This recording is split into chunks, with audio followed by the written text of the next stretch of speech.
Alors bonsoir à toutes et à tous. Écoutez, je suis très heureux de vous retrouver comme chaque semaine. Vous savez qu'on a l'habitude de traiter du couple. Donc on va essayer de voir dans la Torah, parce que moi je m'inspire de la Torah, donc on va essayer de voir dans la Torah, il y a 3 couples qui m'intéressent. Et en fonction des réactions que chacun et chacune a eues, on va essayer de mieux comprendre un peu la jante féminine, la jante masculine, qu'est-ce qu'on pourrait reprocher aux femmes, qu'est-ce qu'on peut reprocher aux hommes, quels sont les avantages qu'on trouve chez l'un et chez l'autre. Le premier couple, c'est celui d'Abraham et de Sarah. Ouais, le premier couple, en fait, c'est cela. En fait, on se rend compte que Abraham et Sarah, ils ont voulu construire à eux deux le peuple juif. C'est ça, ils ont voulu avoir un enfant qu'ils ont eu énormément de mal à avoir. Et donc Sarah était stérile. De base, elle était stérile, donc c'était quasiment naturellement impossible d'avoir des enfants. Et Abraham espérait un enfant. Abraham a eu la preuve d'Hachem qu'il aurait des enfants. Donc Hachem lui a dit, parce qu'il a dit, je ne voulais pas qu'Eliezer, mon serviteur, puisse hériter de moi. Et t'inquiète pas, de tes entrailles sortira ton héritier, et donc tu auras un enfant. Donc il est garanti d'avoir un enfant. Mais Sarah ne sait pas si elle qui va engendrer cet enfant. Au bout de 10 ans, vécu en Israël, donc ils ont vécu déjà bien longtemps déjà ensemble, et avec le mérite d'Eretz Israël, elle pensait avoir des enfants, elle n'a pas eu d'enfant. Qu'est-ce qu'elle a fait, bizarrement? Elle a proposé à son mari d'épouser Agar. Agar, en fait, on dit que c'était sa servante, oui, mais Agar n'est pas une femme de ménage. Agar est une princesse. Donc quand c'est écrit dans la Torah, Shifrat Sarah, qu'elle était la servante de Sarah, en fait c'était l'élève de Sarah. Parce que lorsque le roi de Pélishtim, le roi d'Égypte, pardon, il a vu qui était Abraham et Sarah, il a dit, mais tu n'as rien à faire ici. Je préfère que tu sois une servante chez Sarah qu'une princesse en Égypte. Ça veut dire que toute son éducation, elle devait la faire avec Sarah. Donc elle a grandi, elle a tout appris de Sarah. Qu'est-ce que fait Sarah? Elle dit, bah écoute, si je ne peux pas avoir d'enfant, ouais, a priori, alors je vais proposer à mon mari d'épouser cette femme. Ça va? Est-ce que c'est logique? Est-ce qu'une femme, elle va proposer à son mari d'épouser sa copine? Non. Non. C'est bizarre cette réaction. Comment ça se fait que Sarah, elle a raisonné comme ça? Comment une femme, elle peut imaginer partager sa vie avec une autre femme en couple? Bon, oui, c'est pas plausible. Ça va? Alors c'est vrai que dans le texte c'est marqué, elle a dit la chose suivante. Oulai ibane mimena. En hébreu, ça veut dire peut-être que je serai construite par elle. Ça veut dire qu'en fait, elle a utilisé Agar pour tomber enceinte. C'est pour ça que le Sforno, il dit une chose incroyable, un des commentaires du Chumash. Il dit peut-être que la jalousie qu'elle va avoir de savoir que son mari il va être avec cette femme, ça va stimuler chez elle le désir d'ovuler. Ce qu'elle ne pourra pas faire seule, c'est-à-dire, elle prie tous les jours, elle demande, elle espère, c'est une chose, mais elle a stimulé chez elle le désir d'enfant, comment? En proposant à son mari d'épouser Agar. Pourquoi elle a fait ça? C'est bizarre. Est-ce que c'est logique? Non. C'est pas féminin du tout. La preuve que ça l'est pas. C'est que quand dans la paracha de Bereshit, dans le livre de Bereshit et dans la paracha de Bereshit, on nous dit que Chava, qui était la femme de Adam Arishon, quand elle a consommé du fruit de la connaissance du bien et du mal, elle a mangé et elle a proposé, ou du moins elle a réussi à convaincre son mari, Adam, de le consommer. Nous explique Rashi pourquoi elle a voulu absolument que son mari il consomme ce fruit avec elle, après elle. Parce que Rashi nous dit comme ça. Elle a raisonné de la manière suivante. Elle a dit, moi, je vais mourir. Ben, c'est vrai qu'en mangeant du Etzadat, cet arbre-là, elle consommait cet arbre, elle mourait. C'est ce qu'Hachem avait dit. Mais mon mari va vivre. Et donc il va être obligé d'épouser une autre femme que moi. Ben oui, parce que si le monde doit continuer à vivre sans elle, il va bien falloir créer une autre femme. Et donc qu'est-ce qu'elle a dit à Chava? Elle a voulu qu'il meure pour ne pas qu'il épouse une autre femme qu'elle. C'est-à-dire que son problème de femme, c'est de se dire, au lieu d'assumer sa faute et de dire mon mari est qui vive, non, il fallait qu'il meure avec moi parce qu'il n'a pas d'autre femme que moi. Donc je suis désolé, tu vas mourir. Et donc elle a encouragé à mourir. C'est-à-dire qu'elle n'a jamais supporté, ou bien elle n'a jamais imaginé qu'il pouvait avoir une autre femme qu'elle. Alors il fallait qu'il meure avec elle. Voilà ce qu'elle a pensé. Et qu'est-ce qu'a fait Sarah? Elle a fait l'inverse. Pourquoi elle a fait l'inverse? Peut-être qu'elle a pensé que ce que Chava n'a pas su faire, je vais le faire. Il y avait une autre solution. C'était pas de tuer Adam. C'était de faire une triangulaire. C'est-à-dire qu'il y a Chava, c'est-à-dire qu'il y a Adam, il y a Abraham, Sarah et Agar. Peut-être à nous trois. Ou bien, ce qu'elle n'a pas compris, peut-être, c'est ce qu'elle a compris elle, c'est qu'elle a fait une mitzvah sans intérêt personnel. Ce que Chava n'a pas su faire, c'est-à-dire que dans son intérêt, elle a préféré qu'il meure pour ne pas qu'elle souffre. Alors elle va faire l'inverse. C'est elle qui va accepter de souffrir pour que son mari puisse avoir un enfant. Vous avez compris ça? C'est ça qui pourrait expliquer la douleur de l'accouchement. Pourquoi une femme, elle doit accoucher dans la douleur? C'est ce que lui a dit Hachem, n'est-ce pas? Il dit, dorénavant, tu accoucheras dans la douleur. Et nous, on croit que c'est une punition. Oui, elle a fauté, donc elle va souffrir. C'est ça ou pas? Oui, non. En fait, c'est complètement faux. Ça n'existe pas de punition. En fait, il faut comprendre comme ça. Pourquoi elle a tué son mari? Parce que c'était pas possible qu'il épouse une autre femme qu'elle. C'était insupportable pour elle. Il fallait qu'il meure pour ne pas qu'elle souffre. C'est clair? Alors Hachem, il a dit, si tu as compris et tu as accepté qu'il le meure pour ne pas que tu souffres, alors est-ce que tu es d'accord de souffrir pour faire vivre? À la différence d'avoir tué pour ne pas souffrir. Vous avez compris ça? C'est ça la réparation de Chava. Si toutes les femmes, elles portent en elles cette problématique. Pourquoi? Parce que tu veux dire, mais ça concerne que Chava, ça c'est Chava, c'est son problème? Non. Parce que toute la jante féminine de l'humanité se trouve en Chava. Ça veut dire que la tendance de cette femme, c'est la tendance de toutes les femmes de l'humanité. Ça veut dire que le problème de Chava, c'est pas un problème personnel, c'est un problème féminin. C'est pour ça que Chava, elle a fait ça. Et c'est pour ça que Sarah, elle a voulu corriger cette problématique. Parce que Chava, elle contient toutes les femmes de l'humanité, mais Sarah, elle contient toutes les femmes juives. Vous comprenez pas? Et donc, qu'est-ce qu'elle a pensé faire? Elle a dit, moi, je vais corriger cette problématique. Comment? Je vais proposer à Agar à mon mari. Ce que n'a pas voulu faire Chava. Et peut-être que par ce mérite, on aura des enfants. Vous avez compris ça?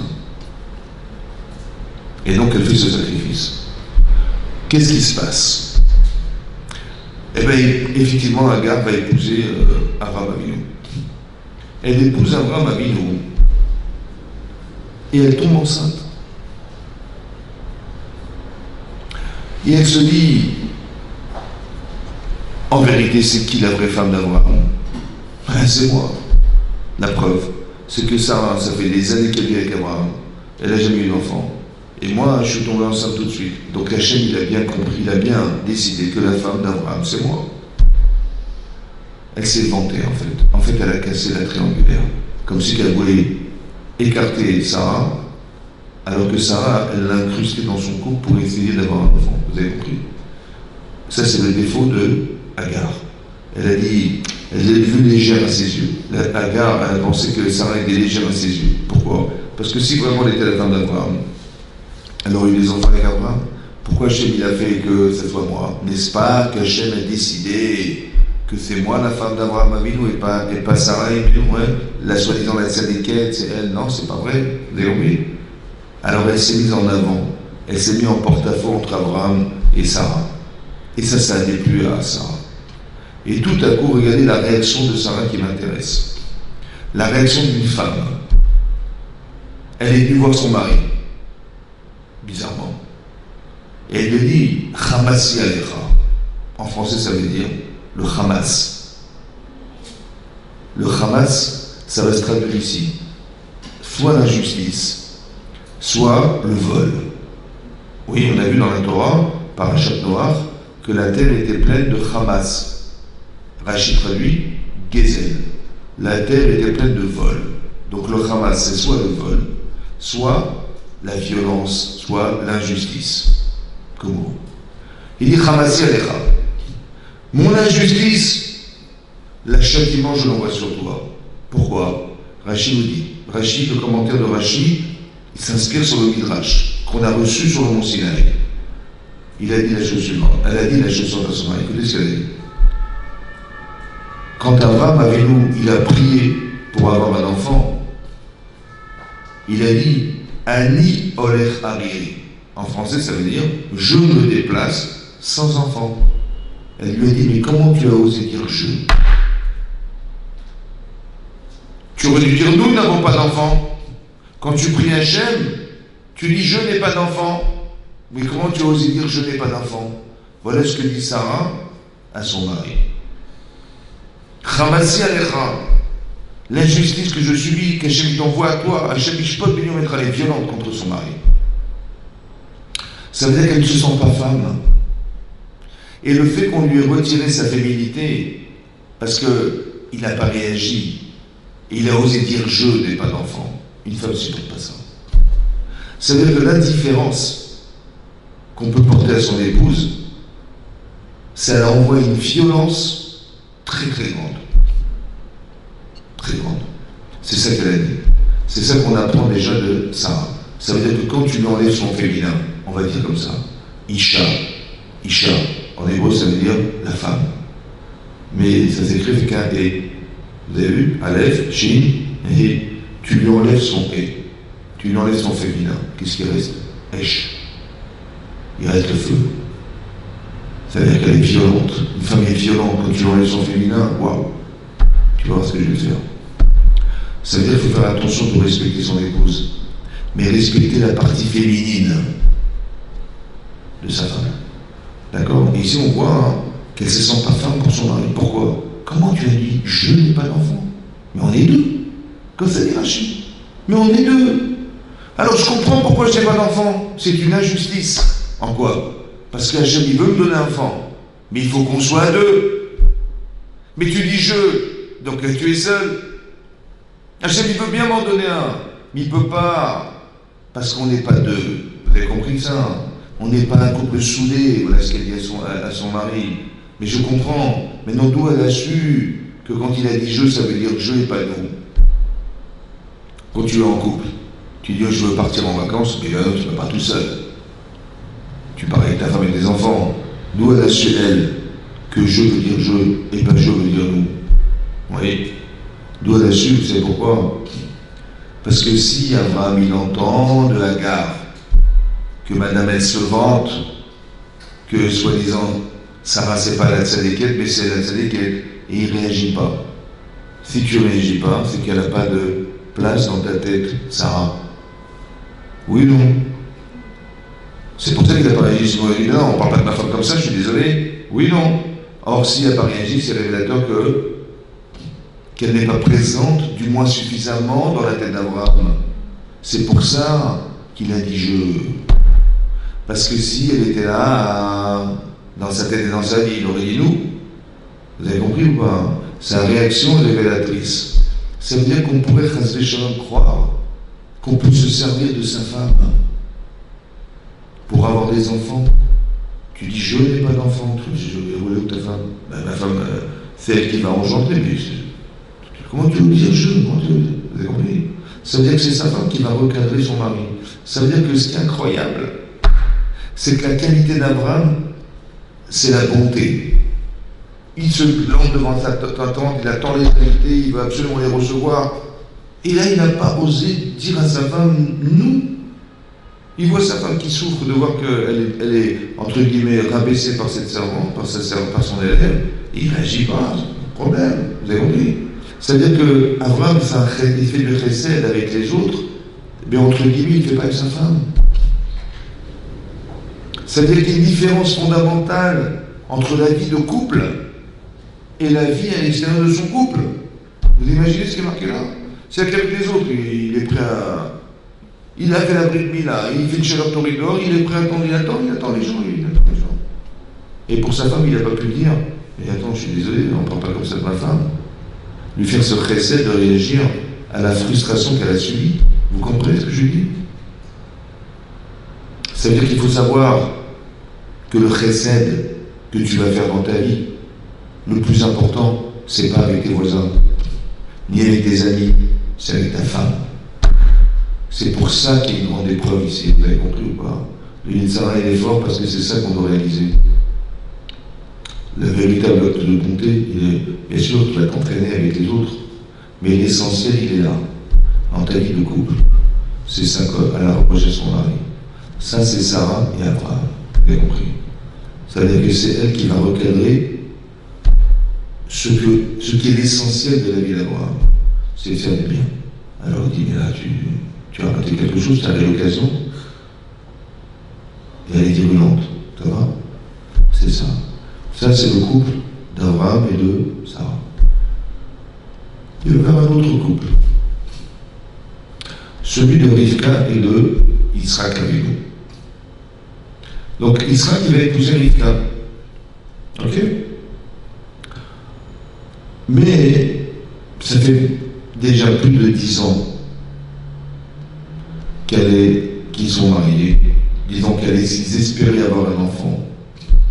Et rien ne se passe. Et là, c'est marqué dans la Torah la chose suivante. Et c'est important de comprendre ce qui est marqué dans la Torah.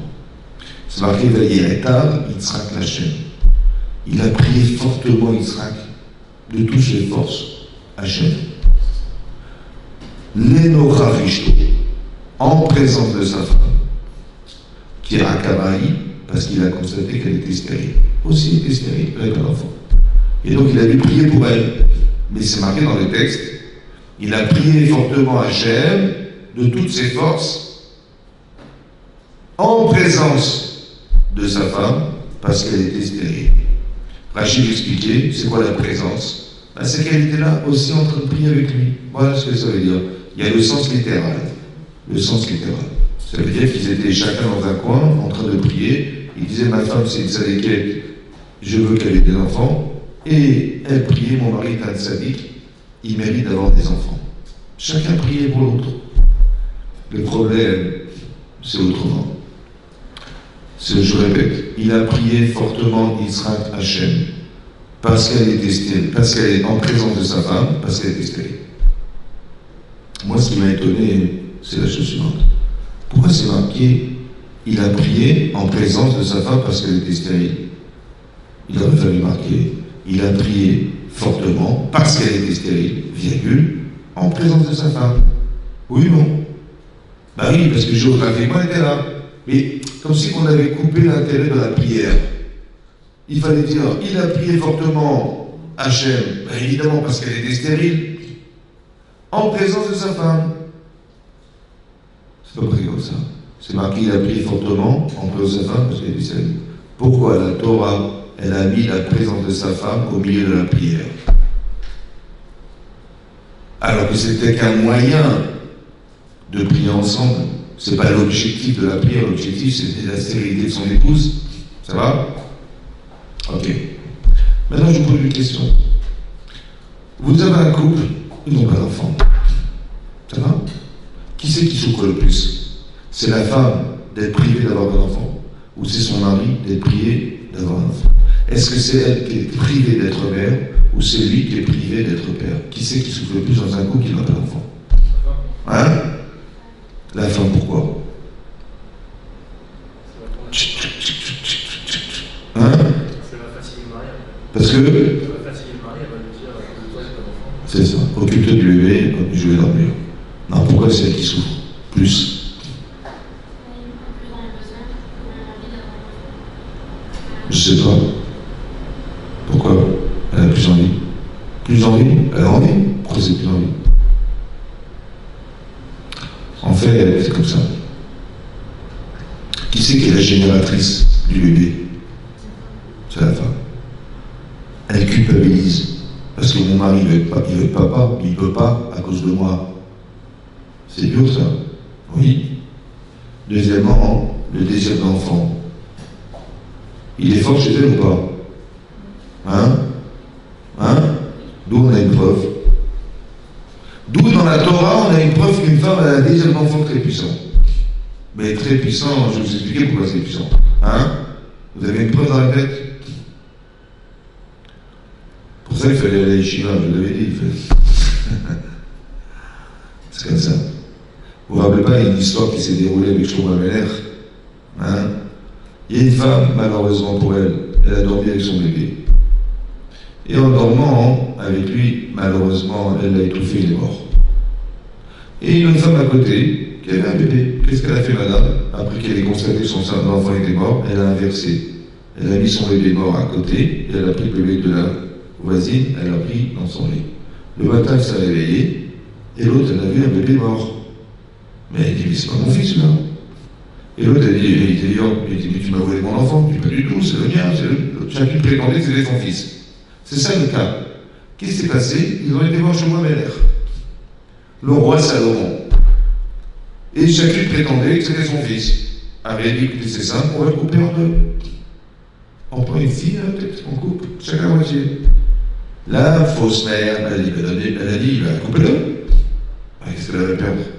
Et la vraie mère, elle a dit, non, donnez-lui, pour peu qu'il vive. C'est là qu'il a su que c'était la bonne. Ça va?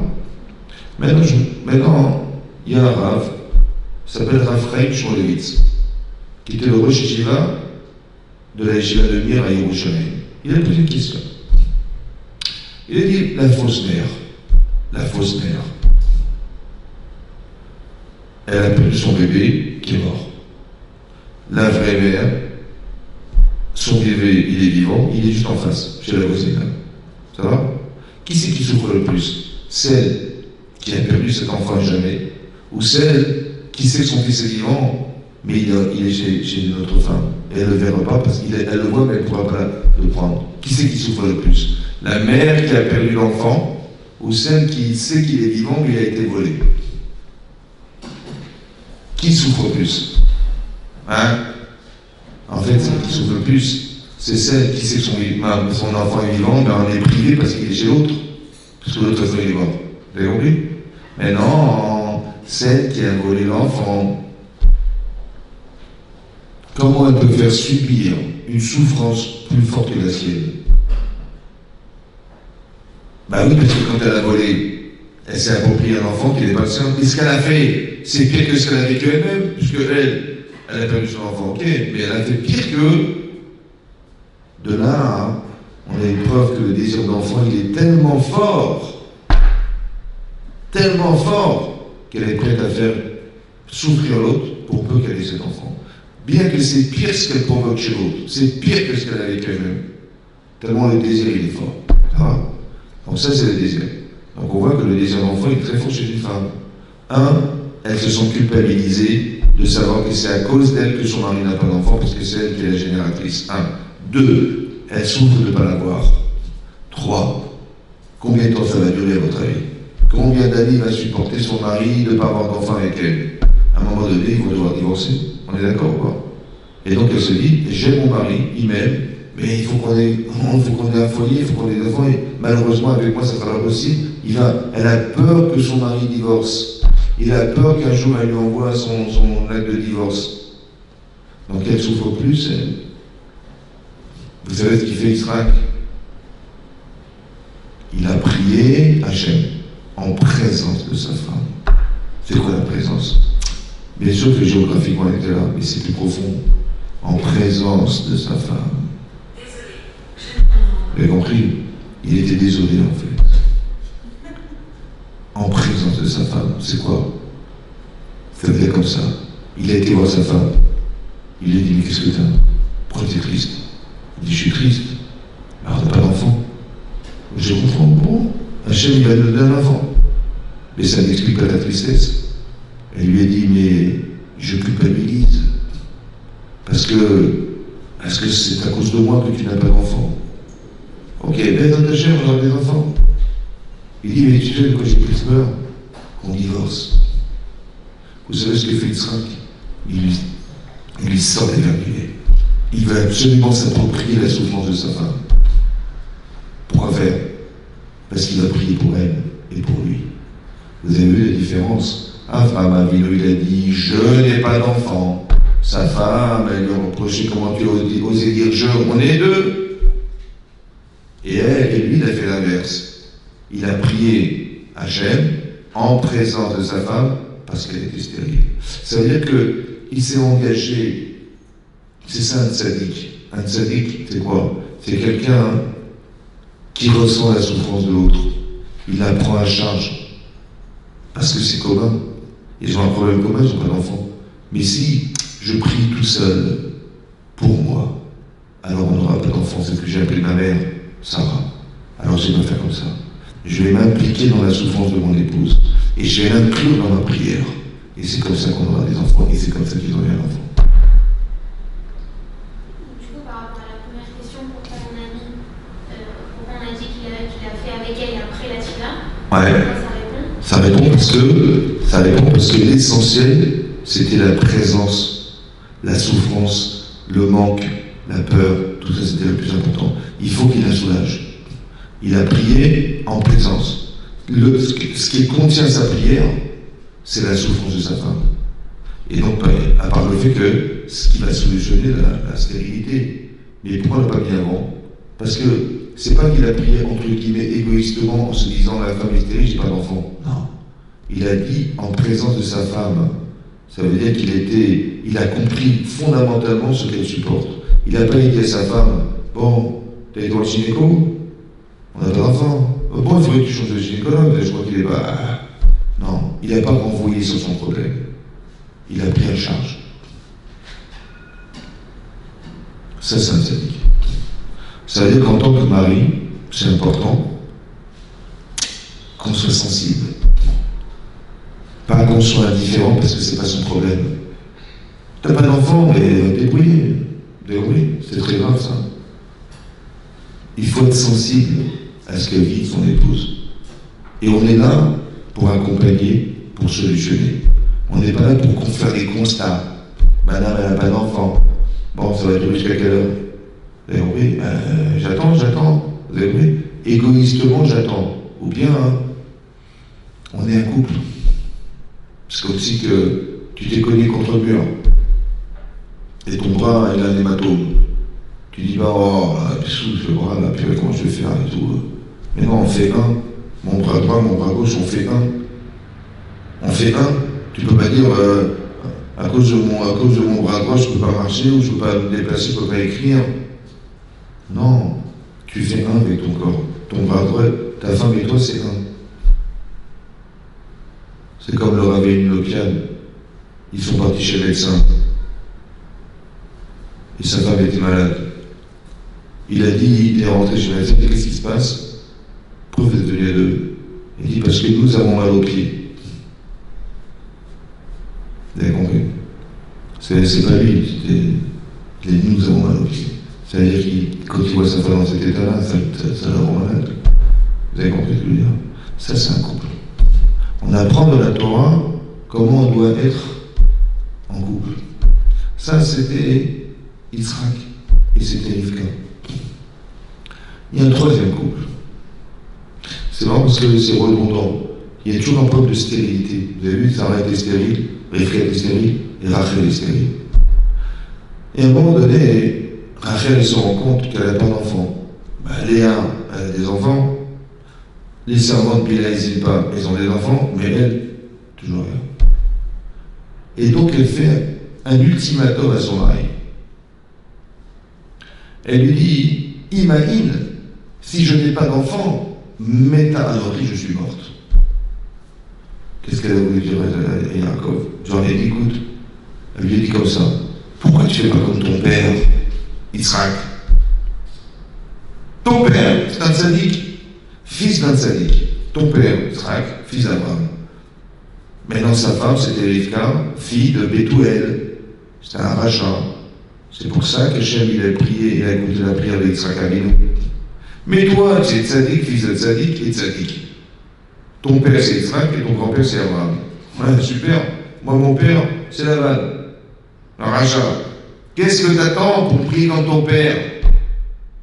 que grâce à ton père, ta maman, elle a eu un bébé. Ben alors j'attends que tu pries. Parce que si je n'ai pas d'enfant, c'est ta faute. Voilà ce qu'elle lui dit. Qu'est-ce qu'il répond Israël? Yaakov, oui. Il dit comme ça. Il y a un problème de logique. Il y a un problème de comparaison. Tu vois, mon père, il n'avait pas d'enfant.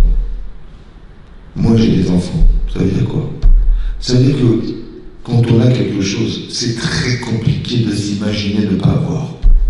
Mon père, il n'avait pas d'enfant, comme ma mère. Donc il est dans un tronc commun de souffrance qui est mutuelle.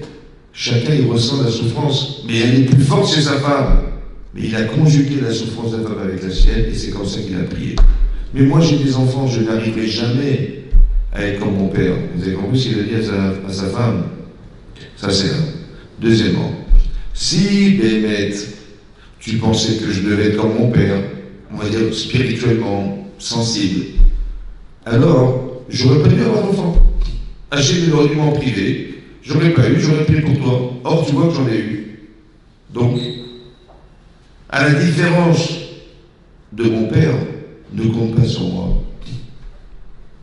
Parce que si tu comptes sur moi, hein, tu diras, mais mon mari Saint-Sadiq, mais si c'était vrai, alors j'aurais pas eu encore d'enfant. Or j'en ai eu. Donc, ça veut dire que tu peux pas compter sur moi. Un, parce que j'ai pas la sensibilité que mon père avait. Deux, parce que si, mais intellectuellement tu pensais que tu devais compter sur moi, alors Hachem aurait dû me priver d'avoir des enfants, c'est pas le cas. Non, c'est l'inverse. Ne compte surtout pas sur moi. Tu dois devenir cette femme. Par ta prière et ta émouna, tu vas prier toi, Hachem. Vous avez compris? C'est ça qu'il veut dire, sa femme. Et c'est qu'en priant toi que tu vas arriver à ce degré d'émouna d'engendrer un enfant qui s'appelle Yosef. Je vous explique. C'est quand même bizarre que toutes les imarotes, toutes les matrices étaient stériles. C'est comme bizarre, non? Moi, elle ne peut pas avoir des enfants comme tout le monde. Hein? En vérité, on croit que la stérilité, c'est une punition. On pense que la stérilité, c'est que Dieu l'a oublié. Les autres, elles vont, pas. En réalité, c'est pas vrai. La stérilité est un révélateur que ces femmes, elles sont des tzadkaniotes spéciales. Très spéciales. Très très spéciales. Ce sont des femmes exceptionnelles. Mais non, c'est potentiel. Elles ont fait un travail sur elles, un travail de travail. Mais elles n'ont pas d'enfants. Alors Hachem, il choisit ce genre de femmes pour que la potentialité devienne réalité. C'est-à-dire qu'elle va tellement s'accrocher à Kadosh qu'elle va atteindre un niveau d'émouna tellement élevé qu'elle va rejoindre l'enfant qui va naître. Vous avez compris? Comme c'est que madame, elle a un certain échelon d'échelle, et son fils qui va naître, il est au-dessus de son niveau. Alors, tant que tu n'auras pas atteint le niveau de l'enfant qui doit naître, alors tu n'auras pas d'enfant. Mais c'est un moteur stimulateur pour arriver à atteindre ce que Hachem espère de toi. Et là, il va falloir engendrer un enfant qui s'appelle Yosef. C'est-à-dire, un enfant à 17 ans, il se retrouve en Égypte. Il va être chassé de sa famille. Il va quitter la Torah de son père. Il va être vendu esclave par ses propres frères.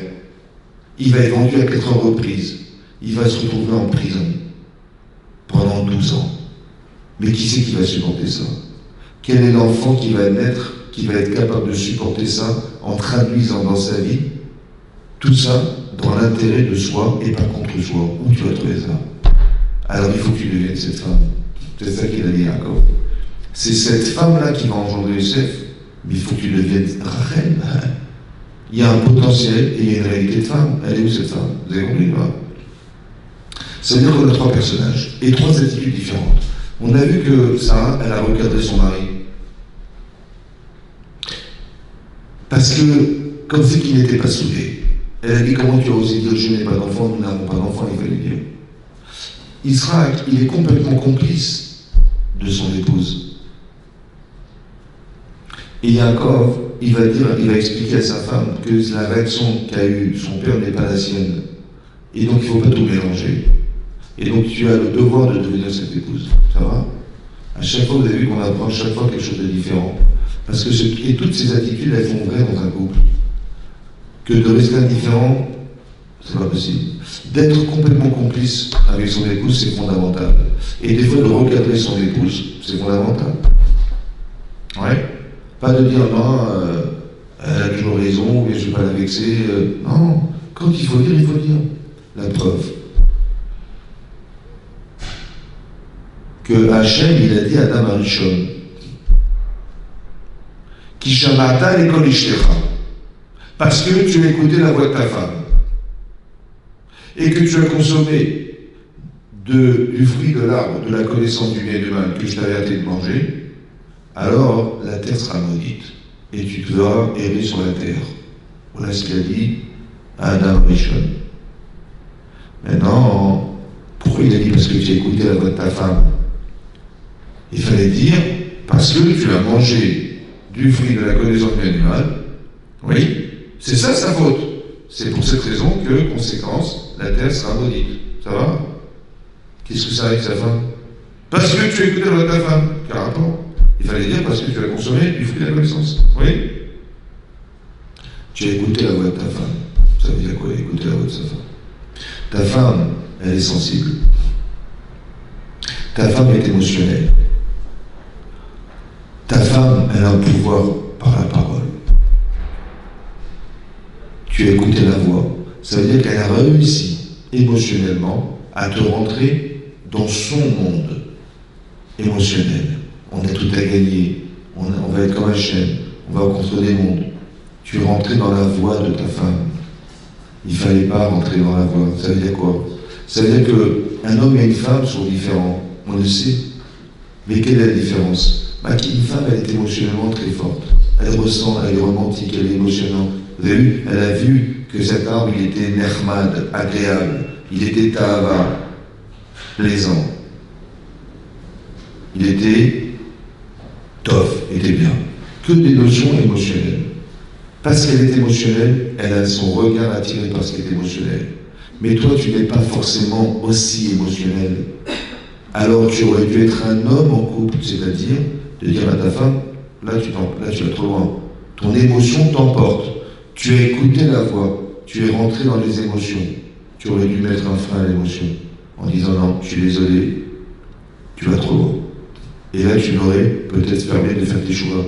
Mais non, tu es rentré dans l'émotion, dans la voix de ta femme, ça veut dire que tu es rentré, c'est ça qui a provoqué ta faute. Vous avez compris ce que je suis en train d'expliquer? Tu n'as pas été un homme dans ton couple. Tu as été accepté d'être, entre guillemets, emprisonné par ta femme. C'est pas ça qu'il fallait faire.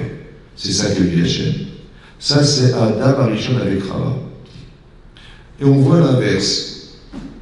Que quand Ishmaël tourne mal, et que Sarah, elle sent qu'il y a un problème avec Ishmaël, elle a surtout peur d'une chose. Elle a peur de l'influence qu'il va avoir Ishmaël sur son fils Yitzhak. Elle va dire à son mari, Garesh et Ta'amazot, sépare-toi de cette femme et de son fils, parce que je ne veux pas que son fils hérite de toi. Ça veut dire comme si qu'elle disait à son mari, écoute, abandonne Agar et abandonne Ishmaël. Et donc ça, il n'a pas compris. Abraham, c'était Rav et Enav, ça veut dire qu'il n'a pas compris le message de sa femme. Comme si qu'elle était jalouse, parce que c'est elle qui lui a proposé d'épouser Agar, c'est elle. Et tout à coup, madame, dès qu'elle a eu Yitzhak, elle ne veut plus qu'il soit dans la famille. C'est ça qu'il avait compris. Hachem dit non, écoute la voix de ta femme. N'écoute pas ce qu'elle t'a dit. Elle t'a dit, mets-la dehors. C'est pas ça qu'elle a voulu dire. Elle a dit, écoute, elle a eu peur que Ishmaël, il influence ton fils. Elle a raison. C'est pas qu'elle était jalouse. C'est pas qu'elle voulait seulement se débarrasser. C'est ce que l'homme, il aurait pu comprendre, c'est ce qu'Abraham, il a compris. Il dit, n'écoute pas la parole de ta femme. Écoute ce qu'elle a voulu te dire, ta femme. Le col de ta femme, la voix de ta femme. Il y a le tibour en hébreu, c'est la parole. Mais il y a le col, c'est ce qu'elle a voulu dire. Vous avez compris? Et donc ce qu'elle a voulu te dire, c'est que c'est dangereux. Comme si que lui n'avait pas pu voir ce qu'elle avait vu. Vous savez, une femme, elle est sensible, elle voit des choses, elle a une intuition féminine, vous avez compris? Et cette intuition, soit elle est contre elle, soit elle est pour elle. Mais là, Lui, il s'est dit, mais ma femme, elle est contre moi. Elle me demande de chasser un gars qui est ma femme et deux enfants que j'ai eu avec elle. Ça va? Elle est contre moi. J'ai dit, non, non, elle est avec toi. Écoute la voix de ta femme, elle a raison. Écoute bien. Hachem, il a dit à la Marichonne, écoute, il ne fallait pas écouter la voix de ta femme. Et là, voilà, Hachem, il a dit à Abraham, écoute la voix de ta femme. Ah, je comprends rien. Une fois, il m'a dit, il n'écoute pas, une fois, il m'a dit, écoute pas, comment ça marche? Vous avez compris? C'est comme ça. Quand tu vois que ta femme, ou quand tu vois que ton mari, il te dit quelque chose dans son intérêt, n'écoute pas la voix de ta femme. Par contre, si c'est dans notre intérêt, écoute la voix de ta femme. Vous avez compris? Elle a dit, elle a proposé qu'il mange. Pourquoi? Comme s'il ne m'a pas mourir avec elle. Mais c'était attirant. Parce que, on va construire des mondes, vous avez compris, on va être comme Hachem. Mais en vérité, tu crois qu'elle était avec toi? Elle était contre toi. Alors que tu vois que Sarah, elle dit à son mari, écoute, il faut chasser cette femme et cet enfant. Tu croyais quand elle t'a dit ça, elle était contre toi? En fait, elle était avec toi. Parce qu'elle a voulu protéger ton enfant de l'influence d'Ishmaël sur lui. Vous avez compris ça? Des fois, tu crois qu'elle est contre toi alors qu'elle est qu'avec toi. Et tu vois des fois qu'elle est avec toi alors qu'elle est contre toi. Il faut juste que tu comprennes qu'il y a un langage féminin, il y a une sensibilité féminine, il y a un avantage et un inconvénient pour chacun. Toi, tu aurais dû lui dire mettre des limites que tu n'as pas su mettre. Elle t'a embarqué dans un intérêt personnel, émotionnel, qui t'a fait que, c'est vrai qu'une femme, elle peut changer un homme, dans le bon et dans le mauvais côté. Vous avez compris? C'est pour ça qu'il faut faire attention à ça. Qu'on cherche des gens qui sont partenaires. On cherche un homme qui est partenaire. On cherche une femme qui est partenaire. C'est ça. Et pas que chacun y vit sa petite vie de célibataire en couple. Chacun dans son intérêt personnel. Vous avez compris? Parce qu'en fait, qu'est-ce qu'elle fait Chava? Elle lui propose de mourir avec elle. Donc c'est égoïste, quelque part. Vous comprenez ce que je veux dire? Et lui n'a pas eu la force de lui dire, écoute, tu vas trop loin. Et alors que Sarah, c'est l'inverse. Elle veut protéger son couple. Mais leur couple, c'est leur enfant. Et lui, c'est au détriment de l'intérêt qu'il avait de rester avec Agar et d'avoir Ishmaël. Vous avez compris ce que je veux dire? Et donc, il faut savoir entendre. C'est pour ça qu'il faut être sensible et pour ça qu'il faut être intelligent. Savoir où est-ce que se trouve la faute, où est-ce que se trouve le vrai et le faux. Ça va? Et on peut s'énerver, comme Abraham, ce qu'a dit sa femme, il était rare, et là, c'était pas tout ce qu'il espérait. Surtout lui, hein. Lui qui a un donneur, qui partage sa vie, qui est, waouh, c'est contraire à sa nature, à sa vie, quoi. Tout ce qu'il a construit, c'est contraire. Mais des fois, c'est nécessaire. C'est pour ça que dans un vie de couple, il faut bien comprendre tous ces principes. Donc, pour ça, je voulais parler de ces trois personnages, parce que c'est trois personnages auxquels on peut tirer des enseignements fondamentaux dans la vie de couple. Razako, Barour. Merci beaucoup d'avoir écouté. Et bien là, on va pouvoir, voilà, vous pouvez vous retrouver à la chaîne, il y a un petit buffet organisé. Ne mangez pas tout, hein. Laissez ça un peu pour les autres. Et voilà, on appelle aussi qu'elle a, ouais, le Ben et fils. Le Ben et fils. Merci beaucoup, les amis, bonsoir à tous.